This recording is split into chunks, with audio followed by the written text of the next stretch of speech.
Welcome to This is Fearless. I'm Robb Armstrong. Creativity expresses itself in so many ways. Beyond drawing, painting, writing, etc., there's magic. And I mean literally magic. I recently watched footage of the famous magician Harry Houdini. He was amazing because he had mastered escaping from impossible constraints. Jail cells, sealed barrels, straitjackets, locked cages. Nothing, it seems, could keep him contained. Every artist can be like Houdini.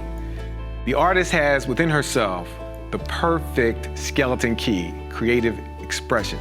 That gift can even free the artist from harsh realities of life to gain them access to a new reality. My childhood wasn't easy. The death of my brother when I was 6 and my mother's death when I was 19 could have held me imprisoned in despair, but instead I created a new reality for myself as a cartoonist, selling my first professional work while still in high school. The artist, if they're like me, is fueled and inspired by attempts to shackle him. Today, we will hear stories of incredibly talented and unpredictable artists who use the troubled times we live in to craft a new reality through their art. Now let's take a walk and I introduce you to today's guests who know all about art as an escape and have leaned on their creative process to heal. We're about to meet actors Arnell Powell and Rodney Hobbs. Welcome to This is Fearless. I'm here with Rodney Hobbs, Arnell Powell, working actors in Hollywood. There is a thing. So we're talking about art being a transformative experience that can change your whole reality. And I want to hear from both of you. Arnell, you first. Speak to an experience, an intense experience, something that represented a crossroads for you. I would say high school. I know a lot of people, high school was very impactful for a lot of people. For me, it was impactful because I was introduced to a group of people that I had never been introduced to, and the same with them towards me. I went to a very rich white high school and was bused. And it was interesting because I came to feel that the only place I could truly be myself and have my emotions honestly and express them honestly and have the space to do so was on the stage, you know? Because on the stage, if I'm angry, that's celebrated, it's applauded, as opposed to feared or angry black man or, whatever. So I felt that I could have my real emotions and actually communicate in a much more honest way on the stage, And that time period also gave me the ability to code switch, You know what I mean by code switching? What do you mean by code switching? Code switching is well, it means that you can move very easily from one culture to another. Wow, So I mean, I can relate to obviously the African-American culture, and I can relate to other cultures, the more mainstream culture here in America, and I attribute that to that experience. There are sort of sides of me that I can tap into that I think other brothers may not be able to because they have not had that experience. And it was excruciating while I was going through it. I go to my all-black church and I talk too white. I was whitewashed. Then I go to school and I was this black dude who can't dribble a basketball. So it's like, what do we do with you, Now both of you are working actors. I don't think there's any coincidence in that your background has been, you were forced to live a diverse, multicultural upbringing, and it affected your career. How specifically would you say your career has been affected right now from that high school experience that you're talking about? Well, like I said, I think it's given me a bigger toolbox. I can. I don't know. Audre Lorde was this black feminist lesbian poet back in the day who talked about her myriad selves and who talked about the moment in her life when she realized she did not have to reconcile seemingly contradictory parts of herself, Wow. So I think that experience in high school has made me a more complex, varied individual, and that, I think, makes me available to play a wider array of not just roles, but styles, I understand. And giving me the need to express myself, because I'm still working out. Right. You know, some of the injuries that I sustained during high school, but not, you know, and I appreciate those injuries. They make me who I am, so. Now, Rodney, would you, there's some that I'm sure you can relate to. Oh, yeah. Because I know, just being your friend, that your life was not what people would describe as an easy upbringing. So talk a little bit about the adversity you faced. Did it cause you to try to create a new reality to counterbalance your real reality? So my upbringing prepared me in a unique way. So I was one of 4 kids, the middle son, and then my sister is the youngest. And I had to kind of find my voice, being the middle son. So my older brother played football, my younger brother played football, and I wasn't interested in sports. So I had to kind of ignore the voices or the environment and just do my own thing. And I wanted to pursue art, and I was in the show choir. Not easy, by the way. Right, exactly. So that kind of helped me when I made the decision to pursue this as a career. I had to kind of ignore, you know, the conventional wisdom of make your own reality. Get a corporate job and get a pension and retire at 55 or whatever. Because it's like, no, that just seems easy and kind of boring. So I had to find my own voice, listen to myself, and follow my heart. Wow. So how do you think your current career is affected in a positive or negative way by your background? It's affected in a positive way, in the sense of I'm not averse to pursuing any type of role.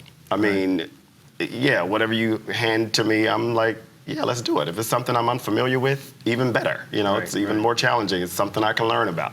It's a life or a story of someone's life that I can pursue that I might not have normally pursued. So it makes me more open and available to be used as a vessel to tell other people's stories. That's very good. I've encountered, I'm sure you have, young people who want to get into what you guys do because they want to become famous. Like, what would you say to a young person who expressed that to you, to say, I want to become famous? The easiest thing I would tell them is to not do that. Because you don't pursue your passion for fame and fortune. You pursue it because it's inside of you, and that's who you were made to be. So I kind of tell people, if there is nothing else you can do to be fulfilled in life, and art is that one thing, then that's how you know that that's what you need to pursue. Wow. Because otherwise, I think you should pursue those other things. Okay, well, some of that rings true for you as well, Arnell? The interesting thing about our career is that unlike the corporate route, you can sow 15, 20 years into this career and still be financially at the place that you were in when you started. Wow. You know, there's no guarantee that there's going to be a rung by rung type of a trajectory in this business. And what, famous. I mean, you can post a video of you picking your nose and become famous. Exactly. I mean, if that's all you want, there are easier ways to do it than to become, you know, I don't know, a slave to this business. But I think that what I would tell a kid who's going into anything, who's just growing up, is to know, and this will save kids a lot of time, a lot of years of frustration and heartache and angst. Know that you are valuable. Know that your voice is valuable. Know that all of you is valuable. Because I feel the world is not whole without your voice. You know, so because nobody has that experience. And I mean that, you know what I mean? And I think that listening to your head can get you in trouble, because your head will tell you stories, the head will put on different voices and come at you from different angles. Listen to your heart. The very core inside your heart of hearts will never lie to you. And if you follow that, then I think you'll be good. Listen to your heart and not your head, and value your voice and let that lead you. Yeah, that is certainly the voice I listen to follow my path through cartooning. You agree with that? Oh yeah, that's good. Yeah, that. No, I agree with your you. Voice, that your was voice good is stuff. valuable. It's so what true. I just said was like, dang. Right? Now, art is valuable. It's just as a thing in the universe. But what you both are saying is that it's so important to the soul. Like, it really feeds the soul. Yeah. And it's the way that we can. You remember You remember that, thanks, my wave. You remember that show Cocoon? Right, Yeah. right. You remember how they would disrobe and it was just light with light coming together? Right. That's kind of what art does. Yeah. It takes away all that is not, that seems to be different and allows us to just connect on a basic human level. You know? Yo, listen, you've inspired me, gentlemen. I'm ready to go and do some of my art. I want to thank you so much for visiting the set. Yeah. This is Fearless, man, and that was a fearless interview. Thank you. Thank you for Arnell, Powell. Thank you, man. Rodney, Hobbs. Ladies and gentlemen, working actors, they do exist in Hollywood. Thank these guys for being here. I'm sure you got a lot out of it. I want to thank you all for joining us on this episode of This is Fearless. Now I'm going to go and draw.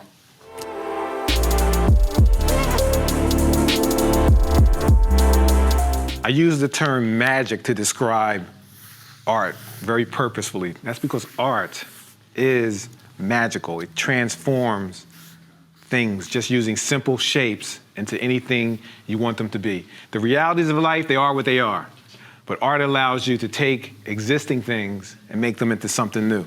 All of the art in JumpStart is based on simple geometry like that. Circles, squares, trapezoids, whatever. I can make what I choose to make from it. In this case, I'll make Joe and his partner, Crunchy, sitting in a car, a squad car, going to do something as police officers. So I just take the framework, right, of the geometry that it exists, and I craft what I want from it. And that is how every single comic strip that I draw, and by the way, other cartoonists would agree, the simple geometry and the shaping of it is how they make their characters come to life as well. Truly magical. So this is a very familiar scene in JumpStart where the two of them are sitting in a squad car, going somewhere, talking about life. And again, it just starts with simple shapes and becomes a new reality.